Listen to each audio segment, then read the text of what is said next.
Que le Seigneur vous bénisse au nom de notre Seigneur Jésus-Christ. Nous bénissons le Seigneur pour ce merveilleux moment qu'il est avec nous. Et nous croyons que par sa grâce, nous allons parler de sa part. Et je vous prie d'inviter le peuple, d'inviter les gens pour que nous puissions ensemble partager la parole du grand roi. Donc, je vous shalom au nom de notre Seigneur Jésus-Christ. Moi aussi, de mon côté, comme d'habitude, nous prions que le Seigneur nous fasse grâce afin que le peuple de Dieu soit édifié partout dans le monde.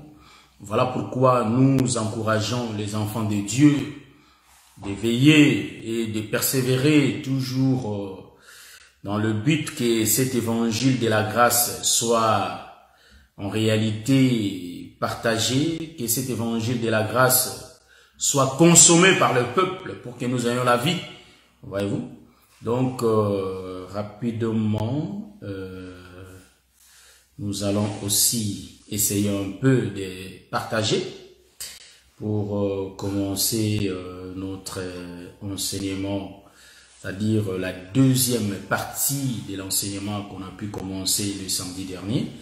Donc, notre thème est le déchirement de la royauté d'Abraham. Donc, le déchirement de la royauté d'Abraham. Donc, nous disons qu'Abraham fut roi.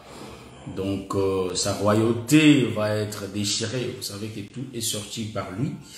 Tout est commencé par lui. Donc, que le Seigneur vous bénisse. Nous sommes là, bien-aimés, pour écouter ces choses.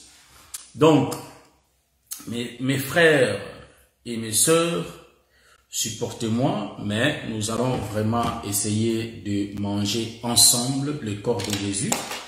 Avant de commencer, nous allons prier. Nous te bénissons, l'homme de Galilée, parce que tu es avec nous. Commence avec nous, éternel mon Dieu, mon roi. Prêche ton peuple. Nous sommes là pour t'écouter et que cette parole puisse changer nos vies. Dans le nom de Jésus, on a ainsi prié. Amen. Oui, bien-aimés, je crois que le samedi passé, on avait parlé sur le déchirement de la royauté d'Abraham, mais on avait touché la partie 1. Et aujourd'hui, on va parler de la deuxième épisode. Donc, nous allons partir mollo, comme je l'ai dit. On va expliquer tout doucement cet évangile. Je vois l'apôtre Malou Antonio Kitoko depuis Liège, que j'ai déjà salué par la grâce de Dieu, ainsi que toute sa famille. Et je vois mon apôtre Franck Yemba depuis le Canada. J'ai pas encore commencé, c'est pourquoi je profite de saluer le peuple. J'ai vu mon pasteur Makoloko Tambola qu'on a été troublé quand on l'avait écouté parler de ces choses. Je salue l'homme de Dieu depuis les États-Unis. Et donc, je salue tout le sang qui vont nous suivre. Et toute personne, ou soit tout enfant de Dieu qui va entrer après, je vous salue tous. Donc, nous allons commencer à expliquer ce qu'on avait expliqué la fois dernière. Donc, on a vu, je crois, on a lu l'écriture sur les livres, dans les livres de 1 Roi chapitre 11, si je ne me trompe pas. Je vais répéter l'écriture, mais aujourd'hui, on va beaucoup plus parler de Samuel, qu'on avait qu'on avait déchiré son manteau. Donc, je lis rapidement l'écriture. Je suis dans le livre de 1 Roi. Je prends notre écriture de base. 1 Roi chapitre 11, le verset 30 à 33. La Bible dit, Achija saisit le manteau neuf qu'il avait. Bon, je commence au verset 26 pour qu'il y ait vraiment la compréhension. Jéroboam aussi, serviteur de Salomon, leva la main contre le roi. Il était fils de Nébat. Ici aussi, il y a beaucoup d'explications. Mais je vais, pour garder la lignée, je vais commencer à expliquer au verset 30. Ça, on va toucher ça vers la fin. Jéroboam aussi, serviteur de Salomon, leva la main contre le roi. Il était fils de Nébat, Ephratien, de Théréda. Et il avait pour mère une veuve nommée Tséria. Voici à quelle occasion il éleva la main contre le roi. Salomon bâtissait Milo et affermait la brèche de la cité de David son père. Jéroboam était fort et veillant, et Salomon, ayant vu ces jeunes à l'œuvre, lui donna la surveillance de tous les gens des corvées de la maison de Joseph. Dans ces temps-là, Jéroboam, étant sorti de Jérusalem, fit rencontrer en chemin par le prophète Achija de Silo. Revêtus des manteaux neufs, ils étaient tous deux seuls dans les champs. J'aime ça. Donc, ici, on va toucher un désordre. Voilà. Achija saisit les manteaux neufs qu'il avait sur lui, les déchira en 12 morceaux, et dit à Jéroboam, prends pour toi 10 morceaux, car ainsi parle l'Éternel, les dieux d'Israël. Voici, je vais arracher les royaumes de la main de Salomon, et je te donnerai 10 tribus.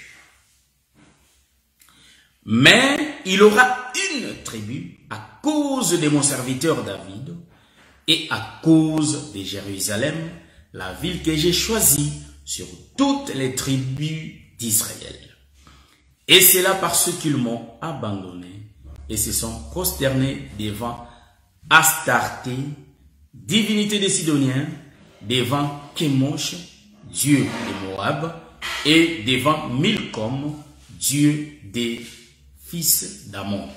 Et parce qu'ils n'ont point marché dans mes voies pour faire ce qui est droit à mes yeux et pour observer mes lois et mes ordonnances, comme l'a fait David, père de Salomon.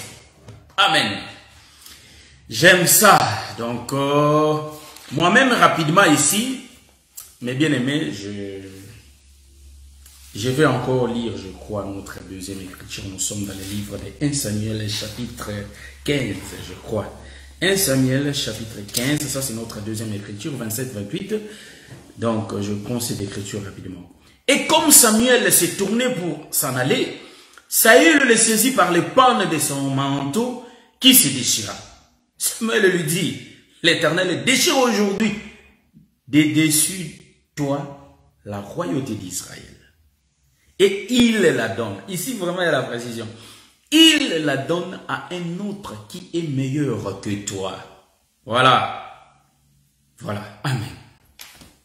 Bon, mes bien-aimés, je bénis le Seigneur parce qu'on est encore là. Nous allons essayer un peu de continuer l'explication de ce qu'on avait commencé, car l'introduction de la fois dernière n'avait pas été finie. Donc aujourd'hui, on va aller aussi mollo. Avant, j'expliquais rapidement. Je croyais qu'en parlant trop vite, je vais tout finir. Je finissais pas toujours. Voilà pourquoi on a changé un peu de méthode pour... je salue tous mes bien-aimés. Je vois mes soeurs là. Ça me fait du bien quand vous êtes là. Invitez le peuple, ça va faire du bien. Donc... je vois ma soeur Liliana Santos, ma soeur José Ilengo, que le Seigneur vous bénisse. Donc, pour commencer, ici on parle de la royauté qui est déchirée. On parle du manteau déchiré. Voyez-vous? Donc, nous avons intitulé notre thème comme c'est-à-dire le déchirement de la royauté d'Abraham. Donc, les royaumes déchirés, les royaumes qui se déchirent, en réalité, c'est un royaume, en réalité, qui est détruit. Vous voyez? Quand un royaume se déchire, nous disons que c'est un royaume qui va à volo. En d'autres termes, qui va en destruction. Ici, l'Éternel parle du royaume. Mais pour parler de ce royaume, le Seigneur va utiliser un nom. Je vais rentrer un peu. Reculer un peu, allez savoir que, hein, ça me vient là, Vous savez que, pendant que Salomon régnait, je rentre un peu, Pendant que Salomon régnait, il était roi en Israël. Salomon était en train de construire Milo, qui est la cité de David, ou dans la cité de David. Il terminait des travaux.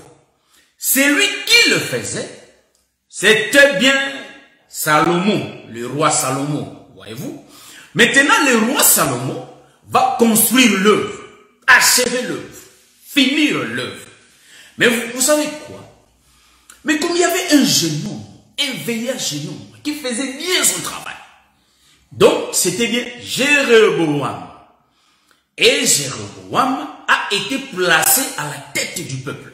Remarquez, je vous ai toujours dit que nous, dans cet évangile, le Seigneur nous a donné les dons de la révélation. Ça, nous le disons, parce que chacun a reçu sa part.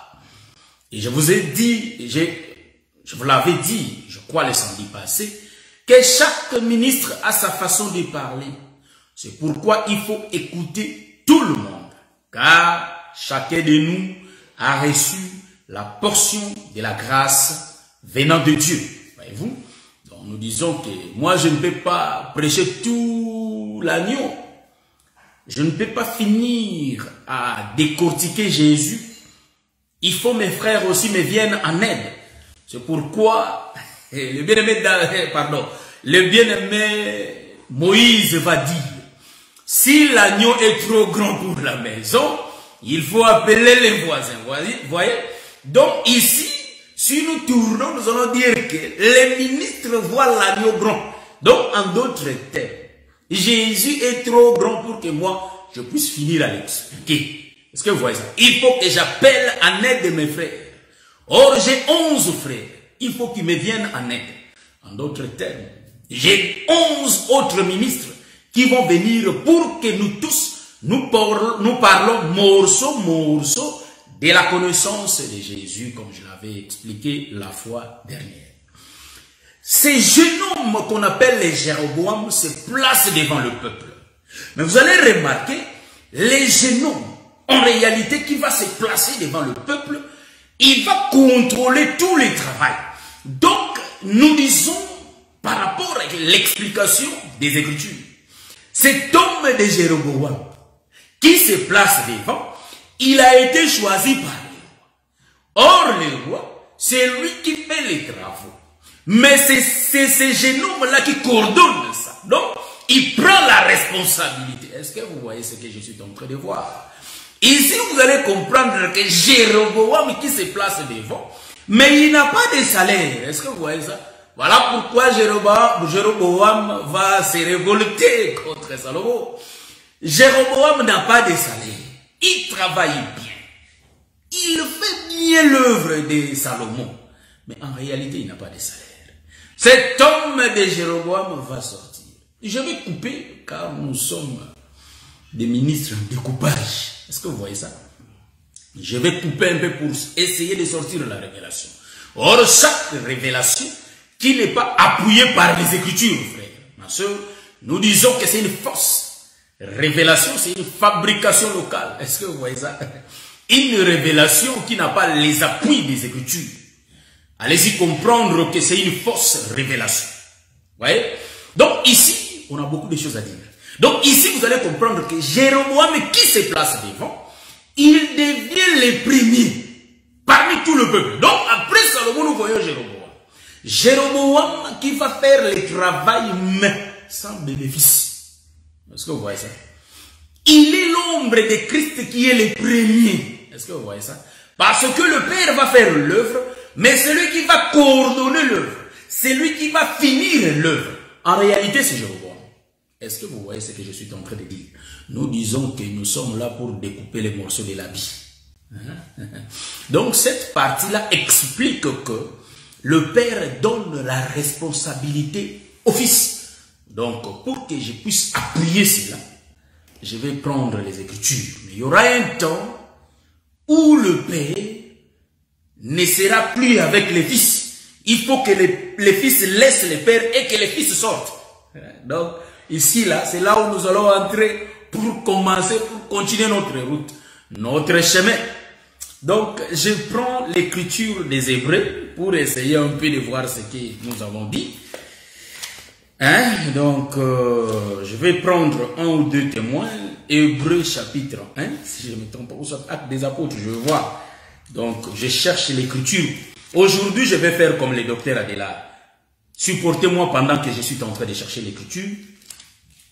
Je prends, voilà. Donc, ici, je crois que c'est pas Actes des Apôtres, c'est Hébreux, je crois. Je vais prendre ça. Aïe, aïe, aïe, aïe, aïe, aïe, aïe, je crois que c'est ça l'écriture. C'est pas, mais je crois que c'est ça. Bon. Ça, je vais lire ça rapidement. Hébreux Dieu. Hébreux chapitre 1, le verset 2. Dieu, dans ces derniers temps, nous a parlé par les fils qu'il a établis. Donc, Dieu, dans ces derniers temps, il nous parle par son fils. Parce que dans le premier temps, c'est lui-même qui avait parlé. Ce Dieu-là avait parlé au travers des prophètes. Mais dans ces derniers temps, il parle, mais au travers des fils. Donc, en d'autres termes, il peut te parler au travers de Jéroboam, qu'il a établi. Donc, Jéroboam a été établi par Salomon, parce que Salomon, ou l'ombre du Père, qui va établir les fils pour coordonner toutes choses. C'est ainsi que j'ai bien dit que toute révélation, pour voir la lumière, il faut regarder Christ. Toute révélation qui n'a pas la base des Écritures, nous comprenons que et les prophètes et les apôtres ne vont pas acclamer à cette révélation. Donc, la révélation est la fabrication locale de Kingasani, la fabrication de Goum. Est-ce que vous voyez ça? Donc, ici, nous disons que la Bible dit dans le livre des Hébreux, chapitre 1, le verset 2, et nous allons finir le verset. Dieu, dans ces derniers temps, nous a parlé par les fils qu'il a établi héritier de toutes choses, par lesquelles il a aussi créé le monde. Donc, le monde a été créé par lui. Donc, l'homme établi, le monde a été créé par lui. Donc, le véritable homme là, en réalité, c'est le Seigneur Jésus-Christ que Dieu a établi. Le Seigneur Jésus-Christ, lui qui est le premier-né, et c'est lui que Dieu a établi. Est-ce que vous voyez ce que je suis en train de voir? Je vais prendre mon deuxième témoin avant qu'on puisse continuer à parler de ces choses, frère. Je prends Colossiens. Colossiens. Livre, je suis dans le livre des Colossiens. Rapidement, je cherche l'écriture. Les Colossiens, chapitre 1. Je crois le verset 16. Je prends l'écriture. Colossiens, chapitre 1, le verset 16. Car en lui ont été créées toutes les choses qui sont dans les lieux. Car en lui ont été créées toutes les choses qui sont dans les cieux et sur la terre, les visibles et les invisibles, trône, dignité, domination, autorité. Tout a été créé pour lui, tout a été créé par lui et pour lui. Vous voyez? Ça, c'est notre deuxième écriture pour essayer un peu de soutenir ce que nous avons dit, que Jéroboam a été établi. Cet homme de Jéroboam établi comme le coordonnateur des travaux dans la cité de David. Voyez-vous? Donc, le roi était ça. Cet homme de Jéroboam n'a pas été payé. Il va sortir. Il quitte le roi, il sort. En d'autres termes, il quitte la cité de David pour sortir. En sortant, il croise le prophète Achija, qui avait quitté aussi chez lui. Achija, rencontre le prophète, le roi Jéroboam. Ou soit les fils premiers-nés de Salomon, Jéroboam. Bon, ici, il ne faut pas croire que les fils premiers-nés de Salomon, Jéroboam, quand je dis Jéroboam, c'est pas biologique. Nous sommes dans la révélation pour dire que c'est Salomon qui choisit Jéroboam comme le premier, comme le chef de tout le monde. Mais il n'a pas été payé. Remarquez. Quand le prophète Achija croise le frère Jéroboam, il dit, il avait un manteau neuf. Il enlève son manteau. il déchire ça en 10 morceaux. Il lui donne 10 morceaux. Prends ces 10 morceaux. Nous comprenons que, en réalité, ici, j'avais tourné, mais on a vu beaucoup ici. Donc nous allons essayer un peu de traîner avant qu'on puisse partir. Avant qu'on puisse continuer. Remarquez, il quitte la maison. Il sort. Quand il sort, il croise Achija qui lui donne la partie de son manteau qui avait, c'est-à-dire, il lui donne 12 morceaux. Donc 12 parties de sa manteau. Voyez-vous? Cet homme le reçoit. En d'autres termes, il est aussi l'ombre de Moïse qui va... Non, moi je suis en train de couper. Il faut me voir. Comment je suis en train de virguler. Donc, nous avons quitté déjà le point A. Nous sommes en route pour le point B. On arrive au point B et on continue au point B. Nous disons ceci. Hein, nous prêchons la connaissance augmentée de cet évangile. Donc, en réalité, quand il lui donne, c'est Moïse qui reçoit 10 tribus. Est-ce que vous voyez ça? C'est Moïse qui reçoit 10 tribus parce que les 2 tribus ne lui appartiennent pas. Est-ce que vous voyez ça? Moïse va recevoir que les 10 tribus. Que dit nous 10 tribus? Les 10 tribus est en train d'expliquer en réalité les 10 commandements. Or, c'est lui qui avait amené les 10 commandements. En réalité, c'est Moïse. Jean 1, chapitre 17.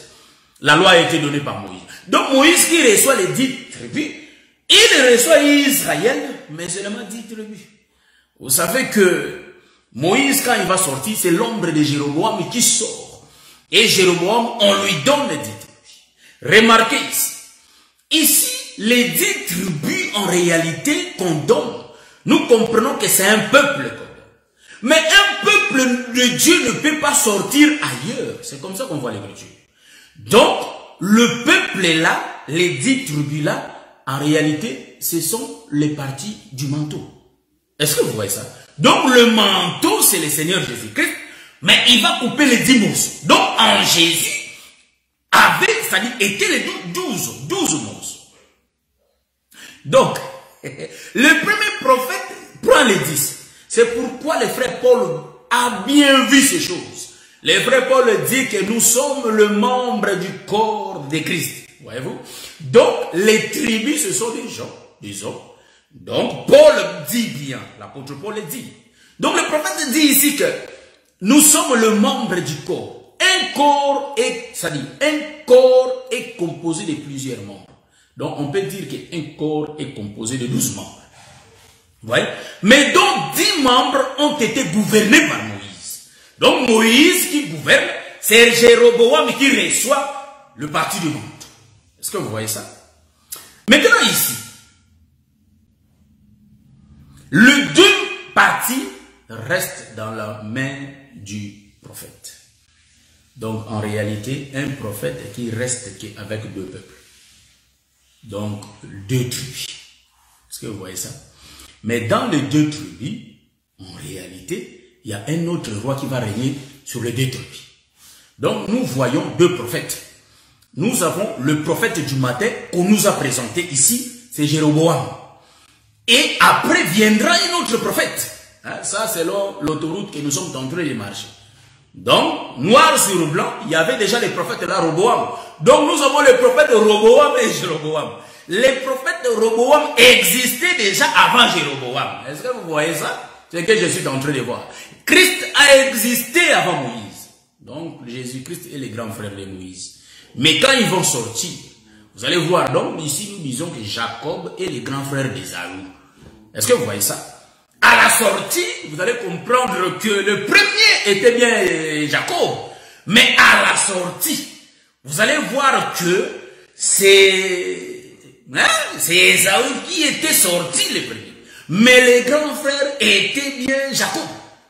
Mais il sort les derniers. Est-ce que vous voyez ce que Jésus est en train de voir? C'est ainsi que vous allez voir aussi ici que Roboam existait déjà avant Jéroboam. Mais suivez comment je suis en train de marcher. Jéroboam va quitter la maison. La maison, c'est la cité de David.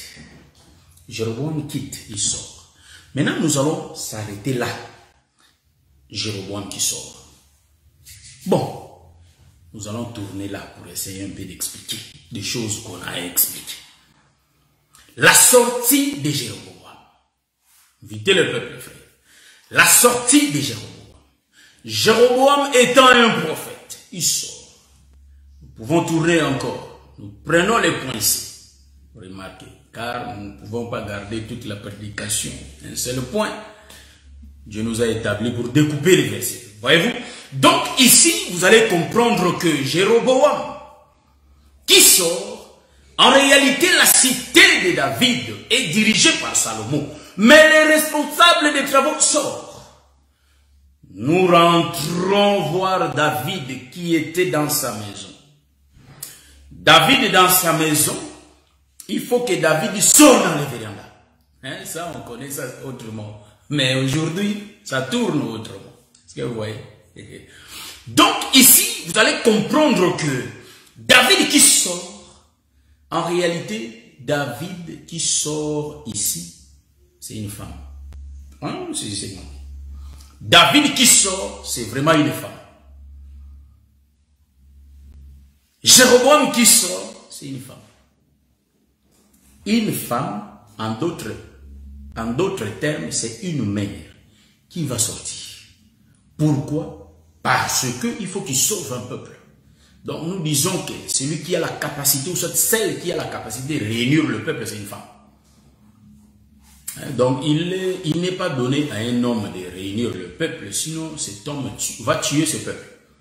Mais quand une femme fait la réunion, il y a les gens qui viennent. Est-ce que vous voyez ça? Donc nous disons que quand une femme est en train de réunir tout un peuple, il y a des hommes qui viennent. C'est pourquoi vous allez remarquer que dans la maison, c'est la femme qui fait qu'il y ait beaucoup de peuple dans la maison. Est-ce que vous voyez ce que je suis en train de voir? C'est pourquoi je suis dans la révélation. Il ne faut pas aller se précipiter à critiquer, mais saisissez-moi comment je suis en train de marcher. Nous disons que à l'université, les cours se donnent autrement. C'est ainsi que vous comprendrez que dans l'école primaire, quand on nous dit que 4 moins 15, impossible. Mais à l'université, 4 moins 15 est calculé. Est-ce que vous voyez ça? C'est ainsi que nous disons ici dans l'évangile, frères, ma soeur, nous sommes en train d'expliquer des choses un peu difficiles. Nous continuons. David qui sort de sa chambre, c'est une femme. Une femme qui va sauver un peuple. Remarquez, nous sommes en train de parler du déchirement du royaume. Mais remarquez une chose. Celui qui avait le trône, c'était bien Salomon.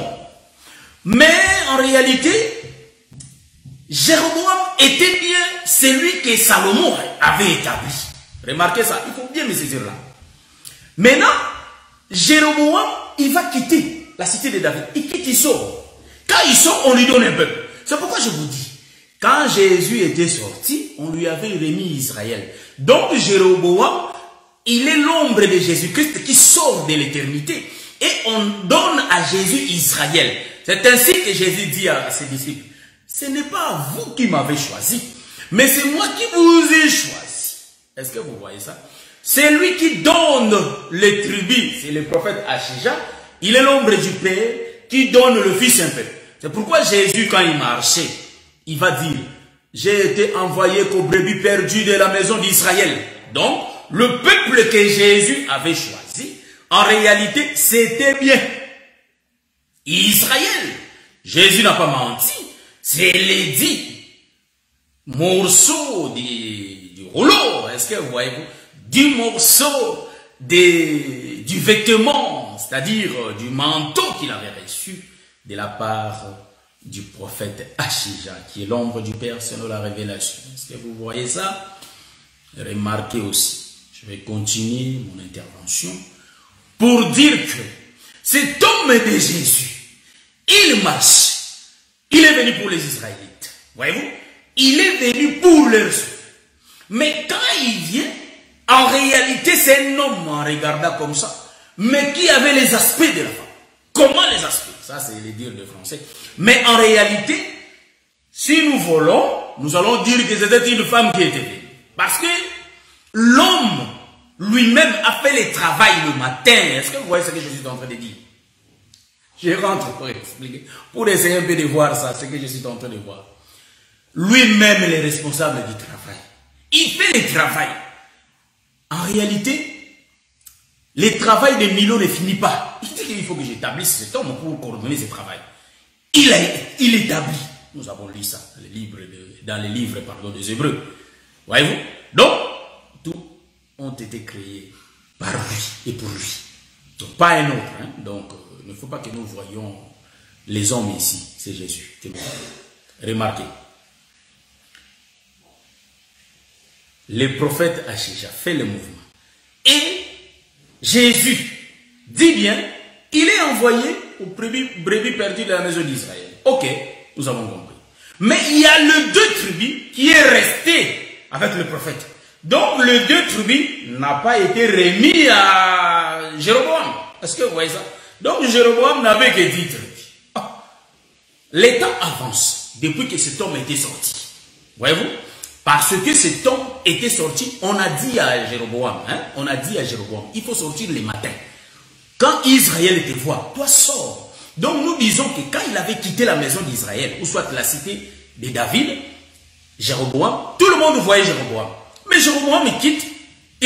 Mais l'Écriture nous dit, on a dit à Jéroboam de sortir. Le matin, qui partent. Est-ce que vous voyez ça? Ça j'aime. Mais Jéroboam a percé toute la nuit. Donc il a percé pour sortir toute la nuit, il a sorti. Il a réuni tous ses biens et il part. Donc nous disons rapidement, je vais donner l'écriture, car j'ai beaucoup parlé, il faut que je donne l'écriture. Je vais commencer par cette écriture et rentrer pour expliquer d'autres révélations. Nous prenons les livres d'Ézéchiel. J'aime l'écriture. Donc, bien aimé, s'il n'y a pas les écritures, nous n'allons pas nous en sortir. Donc, comme je vous dis toujours que nous avons la tunique de Joseph qui porte plusieurs couleurs, voyez-vous. Donc aujourd'hui, on a aussi une autre couleur des Écritures. Ézéchiel chapitre 12. Nous allons lire au verset 3 et au verset 7. Nous lisons. Voilà, maintenant on commence à envoyer Jéroboam. Remarquez. On a dit, et toi, fils de l'homme, prépare tes effets de voyage et pars des jours. Voyez-vous? Il faut que l'homme parte des jours. Sous leurs yeux, pars en leur présence du lieu où tu es pour un autre lieu.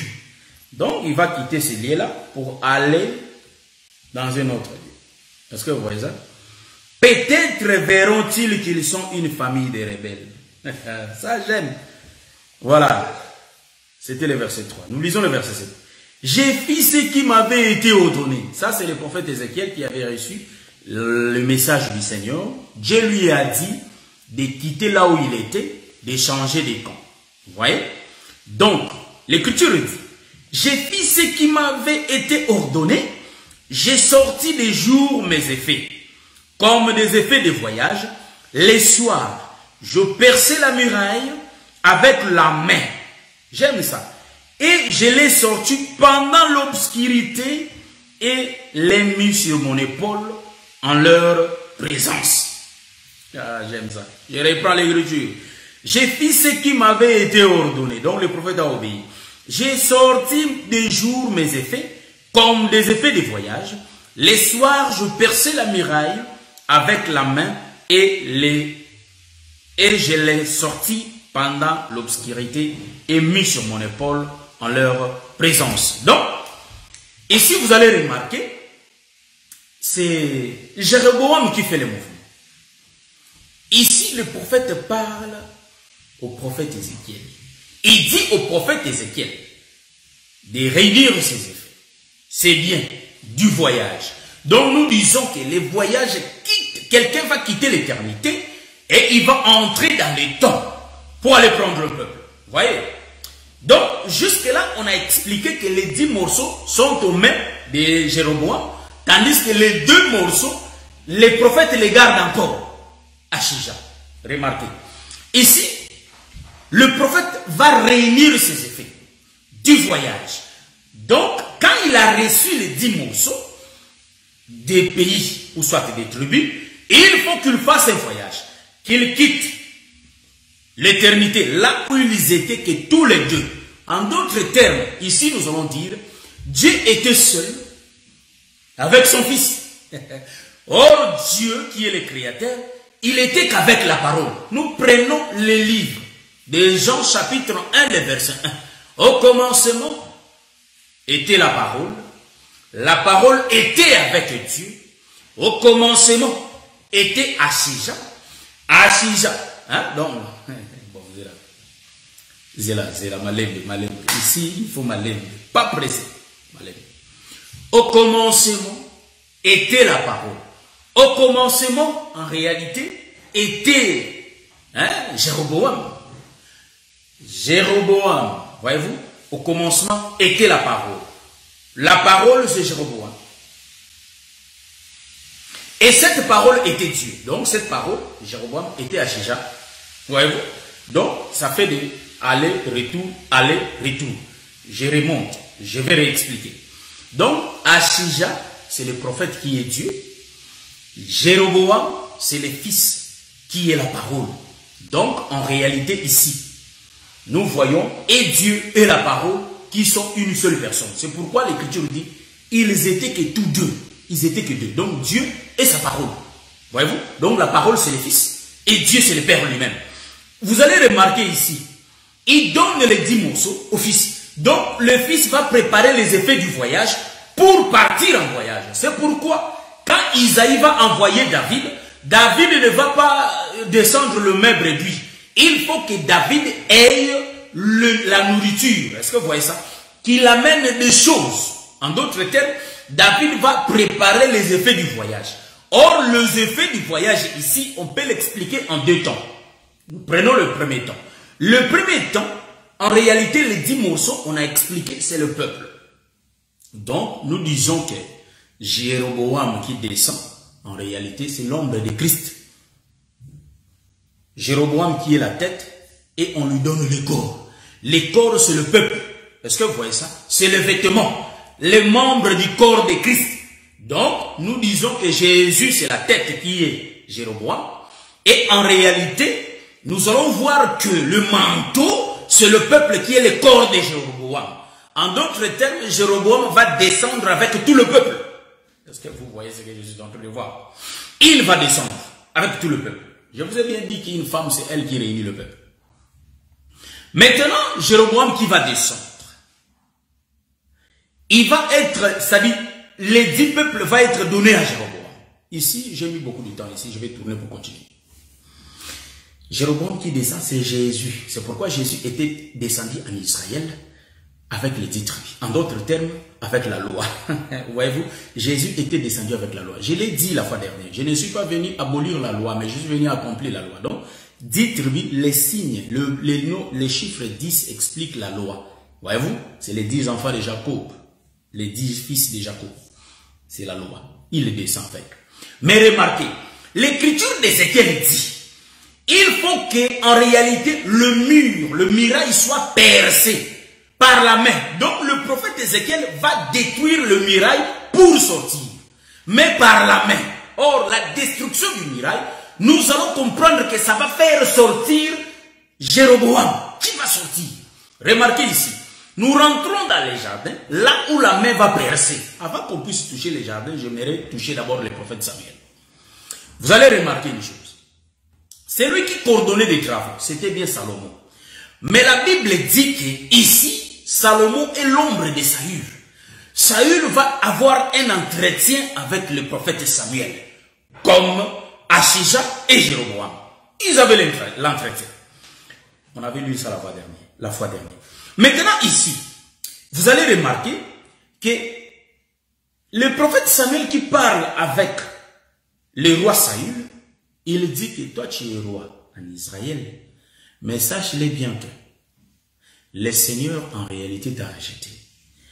Quand Samuel a fini de parler à Saül, il va tourner pour partir. Quand en réalité je vais essayer de me concentrer. Quand Samuel va tourner pour partir, Saül va toucher le pan de la robe du prophète Samuel qui va se déchirer. Maintenant, il va tourner pour lui dire des choses. Le prophète Samuel va dire que tu vois ma robe qui est déchirée. C'est ainsi que sera déchiré ton royaume. Donc, toi là, Saül, en réalité, ton royaume doit être déchiré. On va t'ôter le royaume pour en donner à quelqu'un d'autre qui est meilleur. Est-ce que vous voyez ça? Donc, je vais expliquer ça. Ici, c'est Saül qui est le roi. Mais Saül va toucher le manteau de Samuel. Le manteau, le pan de sa robe va se déchirer. En réalité, son royaume sera déchiré. Est-ce que vous voyez ça? Donc ici, vous allez comprendre que le royaume va quitter Saül et le royaume sera donné à quelqu'un d'autre qui est meilleur que Saül. Donc ici, nous voyons Moïse qui a la royauté, qui est Saül. Mais en réalité, Moïse, son royaume va être détruit par la main. Donc, le manteau de Samuel est en train d'expliquer le mirail d'Ézéchiel. Est-ce que vous êtes en train de me comprendre? Donc, le mirail d'Ézéchiel, c'est ça le manteau qui empêche. Donc, pour que le prophète Ézéchiel sorte avec le bien, les bagages de son voyage, il faut que la main puisse percer le mirail. Maintenant, ici, vous allez remarquer que le manteau du prophète Samuel, c'est ça le mirail. Il faut que le prophète Saül sorte. Est-ce que vous voyez ça? Mais pour que Saül sorte, il faut que la main puisse percer le manteau. Donc, en réalité, nous allons expliquer qu'ils étaient dans l'éternité. Mais il faut que le prophète sorte de l'éternité pour venir réunir un peuple. Pourquoi? Est tellement. Donc pourquoi? Parce que vous savez que Dieu a dit à Abraham que je t'ai choisi, que Abraham, tu seras une nation, de toi sortira des rois et tu seras béni. Donc toutes les familles de la terre seront bénies en toi. Quel est cet Abraham? Est-ce que vous voyez ça? Donc, des rois sortent d'Abraham et la bénédiction appartient à Abraham. Voilà pourquoi nous sommes en train d'expliquer les déchirements. Comment Dieu a déchiré le premier, c'est-à-dire le premier royaume, et il établit le deuxième royaume. Comment Dieu l'a fait? Nous sommes en train de l'expliquer. Et nous allons entrer dans les jardins pour aller voir la main qui déchire cette royauté.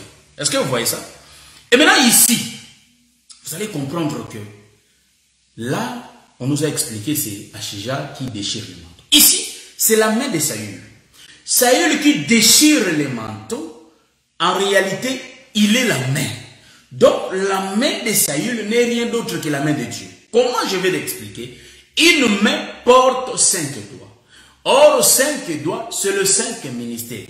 Or, la main et la bouche, c'est la même chose. C'est pourquoi vous allez comprendre que la main, c'est le ministère. Le ministère est exercé au travers de la bouche. Voilà pourquoi Dieu a créé toutes choses en parlant. Est-ce que vous voyez ce que je suis en train de voir? Sauf que pour créer l'homme, Dieu a exercé ses mains. C'est pourquoi je vous dis que toute chose a été créée par la parole. Même les mains, c'est la parole. C'est pourquoi je dis que et le main, la main, et le main, et la main, en réalité, la bouche et la main, c'est la même chose.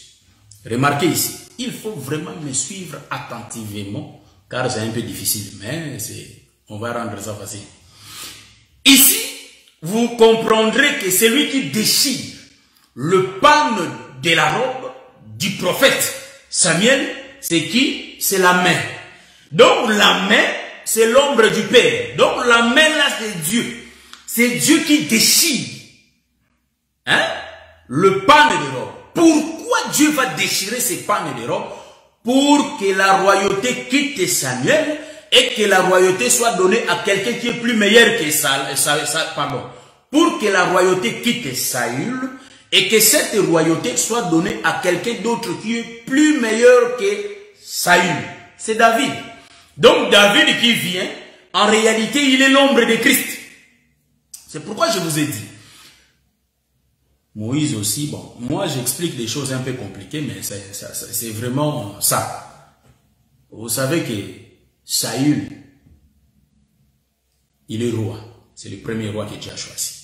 Le premier prophète que Dieu a choisi, c'était bien Moïse. C'est pourquoi Dieu dit dans les Écritures que Moïse était roi en Israël.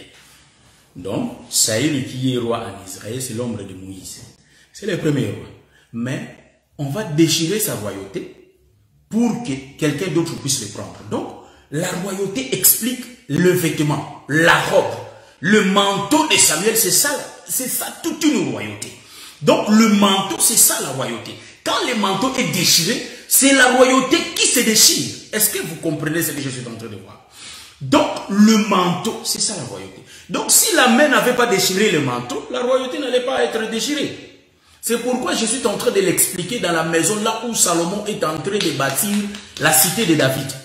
Il va mettre Jéroboam, mais Jéroboam va quitter ses travaux, il va sortir. Donc les travaux se faisaient dans l'éternité. Mais c'est lui qui va sortir dans l'éternité pour venir accomplir toutes choses. Parce que, vous savez que dans la vie, nous avons deux créations. La création invisible et la création visible. Parce que quand il y a eu la création visible, mais il y avait déjà l'invisible qui existait. Tel que les ténèbres, cela a été créé quand? On ne sait pas. Est-ce que vous voyez ça?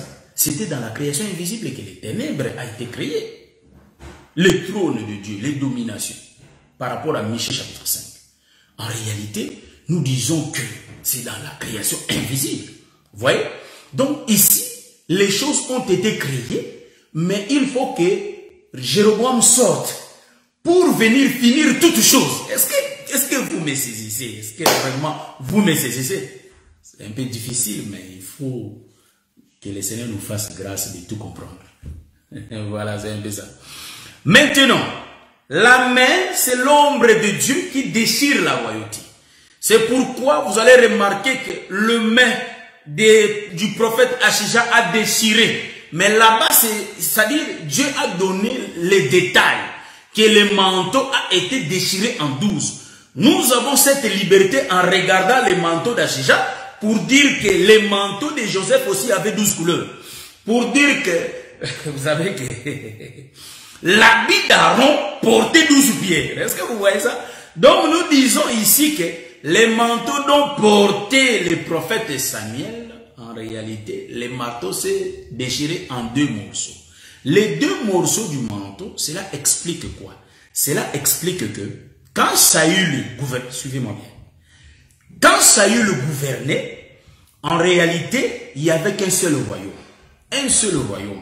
Donc, nous disons que Saül ici est en train de gouverner tout un peuple, 2 peuples, mais réunis ensemble. C'est ce que Saül a compris. Nous disons que Saül, qui conduit les 2 peuples, c'est-à-dire c'est le manteau entier. C'est pourquoi vous allez comprendre que le prophète Jacob va coudre le manteau.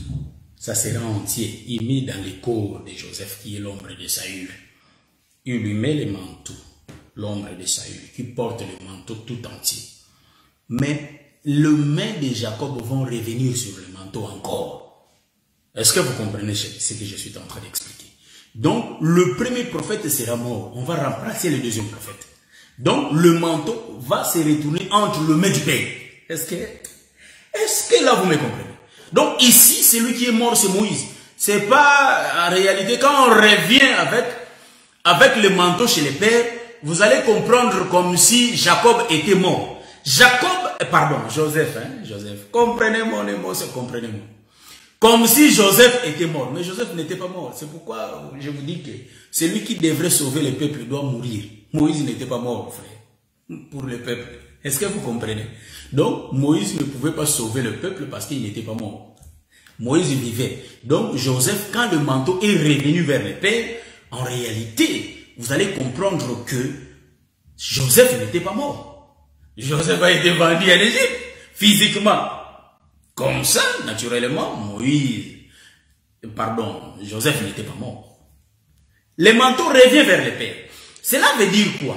Donc, quand on cherche celui qui est le plus meilleur que Saül, en réalité, cet homme va venir. Mais il va gouverner après Saül.